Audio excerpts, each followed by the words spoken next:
Welcome back, guys. So we do this every single Sunday, Mount Rushmore of WWE of a certain category. Now, some people are just destined for greatness and some people are not. So today we're going to talk about those people that are just destined for greatness. It's the Mount Rushmore, in my opinion, of course, you might have different ones, of wrestlers that were originally jobbers or enhancement talent and became megastars. Now there are multiple, and some of them that you're probably going to notice in the note in the comment section weren't really jobbers. They were just lower carders. I'm talking about a jobber, somebody who's like just there to get squashed, that eventually become a mega star.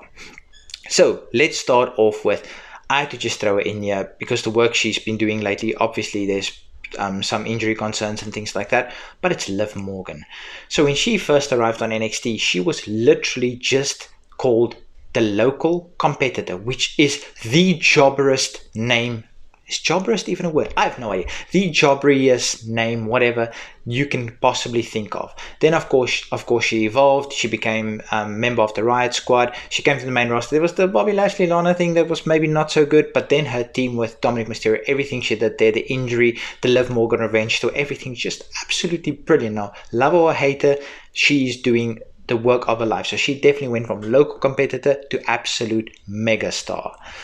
Next, let's talk about Daniel Bryan. Now, I'm not talking about NXT Daniel Bryan. I'm talking about like early 2000s against John Cena on a Sunday Night Heat and Metal. That Daniel Bryan, where WWE were just like, nope, you are too tiny and you're vegan. We just don't want you in our company. He was just there to put John Cena over and to make John Cena look good, which he did.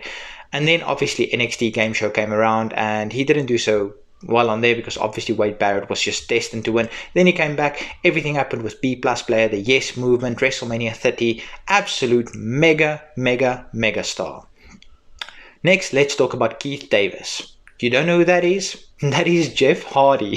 So Jeff Hardy, he had his first appearance on WWE TV when he was 16. He lied about his age, which that's not a good thing, Jeff, but you're still one of my goats. Jeff Hardy, and he faced Razor Ramon, and Razor Ramon absolutely destroyed him. I don't know why he came back. I know why, actually, because he is a stuntman daredevil that does things that no human should ever do to their body for our entertainment, and I absolutely respect him for that. But he came back, and he came back, and he came back, and his name was Keith Davis. And then, of course, Hardy Boys, Brood, Lita, everything from there, just Team Extreme, just absolutely brilliant. Next, lastly, and of course his singles run as well. I should probably mention that. Next, lastly, we are going to talk about Jack Foley, who became eventually Mankind, Dude Love, Cactus Jack, Mick Foley, everything, just the absolute pinnacle of niceness in professional wrestling, and he was not treated very nicely.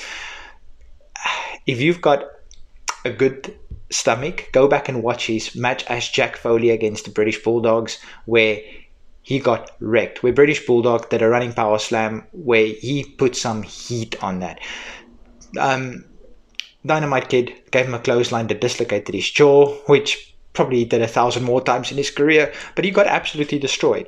And then, of course, he just kept bumping until eventually he won the back then the WWF Championship to a big ovation. What am I saying?